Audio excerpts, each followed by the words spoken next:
Have you ever had that feeling, where you think you've learned something really big, Mm-hmm. and then the Yeah. world's kind of like, oh, honey, you've got a lot more to learn? Oh, totally. Today, we're diving into a story where thinking you're the wisest is only the first step on a Mhm. much longer and way more interesting journey. Yeah, it's like it makes you think, right? We always see knowledge as something you can like, just get and then you've got it.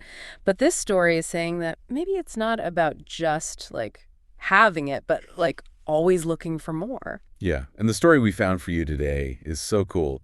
It seems like it's from Iranian folklore, and it's got a princess who's super clever, a guy who's really determined, and they're both looking for something called, wait for it, the non-existent in the world. Whoa. So we're going to unpack this whole story, not just retell it, but really see what it's trying to tell us about, being humble, being wise, and maybe even what we think we know in the first place.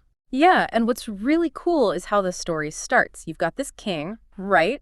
And he's not looking for some rich prince for his daughter. He wants the wisest guy around. That's like totally different from those usual fairy tales. Yes, like forget the money, bring on the brains. Exactly. So then we meet this Bu Ali guy, and he's supposed to be super wise, even though he's not like a prince or anything.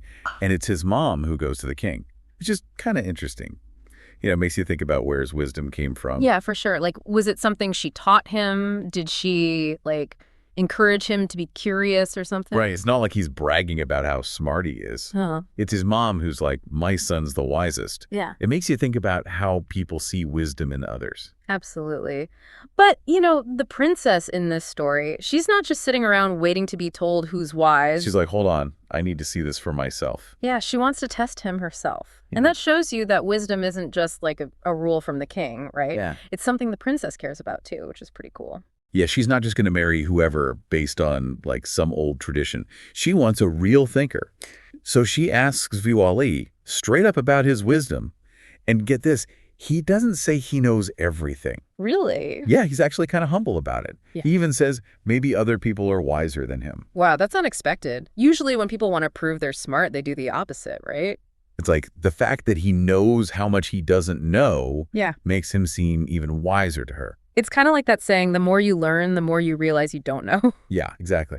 So he passes her test, but then the king throws him a real curveball. He's like, okay, hotshot, go find the non-existent in the world and learn from it. Whoa, what does that even mean? Right. It makes me think about like what exists and what doesn't. A total head scratcher. Is he supposed to, like, learn from nothing or some idea that's not real? It's, like, beyond what we usually think of as learning. It's like the king saying, you think you're so wise.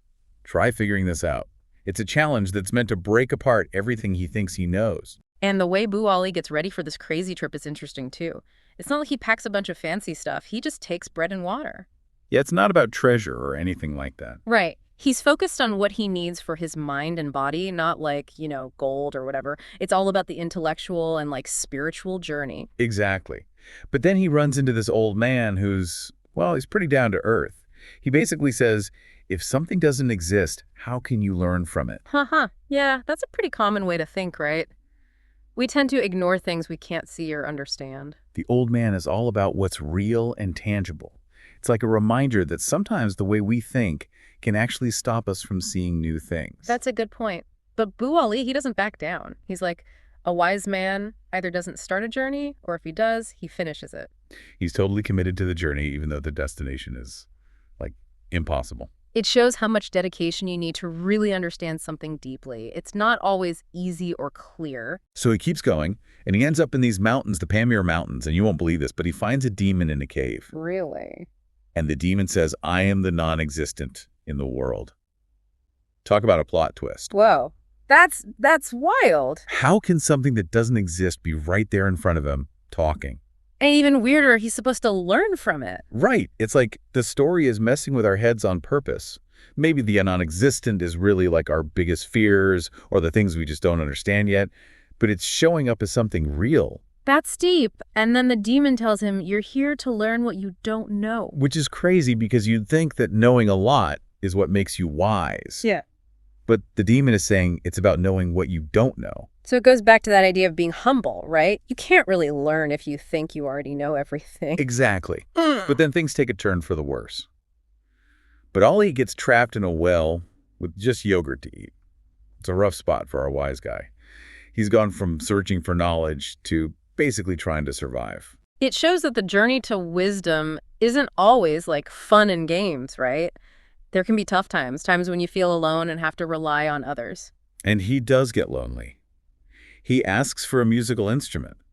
It's like a reminder that even when we're focused on like big ideas, we still need human stuff, Yeah. like art and connection. Yeah, he's not just a brain in a jar. He's got feelings. And music is a way to express those feelings, right? Totally. And it's the music that brings him this unexpected ally.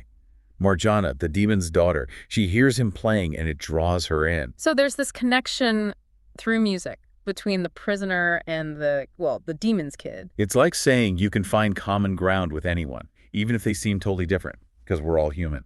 But Buali's smart about this. He doesn't just beg to be let go. What does he do? He makes a deal. He says, let me go and teach me what you know so I can be as wise as your dad. So he's still on that wisdom quest, even though he's stuck in a well. He knows that getting out isn't enough. He wants the knowledge. He wants to fulfill the challenge. And she agrees to teach him. Yeah, maybe she sees something in him or she's moved by the music, but she gives him her dad's book of knowledge, and he learns it all.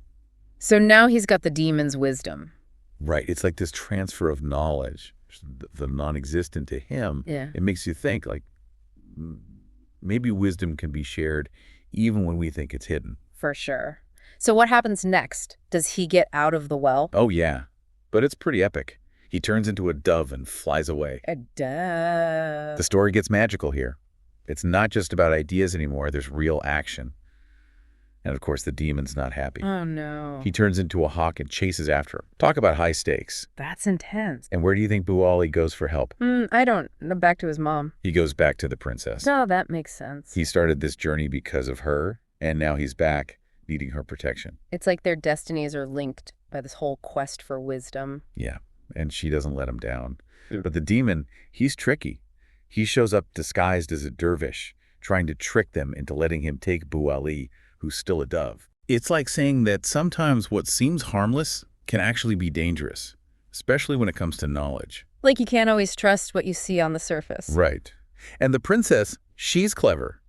She figures out what's going on, and when the demon tries to grab Buali, he turns into barley, scattering all over the place. Barley? Why barley? It's like he's become something so small and ordinary, almost invisible. Like he's trying to hide in plain sight. Exactly.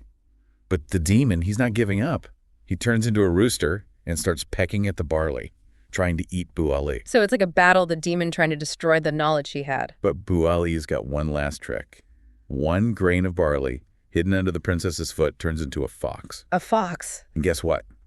The fox eats the rooster. Whoa. The non-existent in the world is gone. So the fox beats the rooster. Yeah, it's like saying that wisdom and cleverness can overcome even the scariest, most confusing things. It wasn't just about being strong, it was about being smart.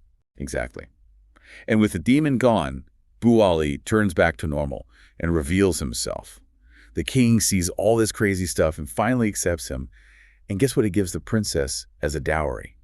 Jewels. Gold. His whole library. What? It's like the story is saying that knowledge is more valuable than any treasure. That's a cool message. Right. But there's one more twist.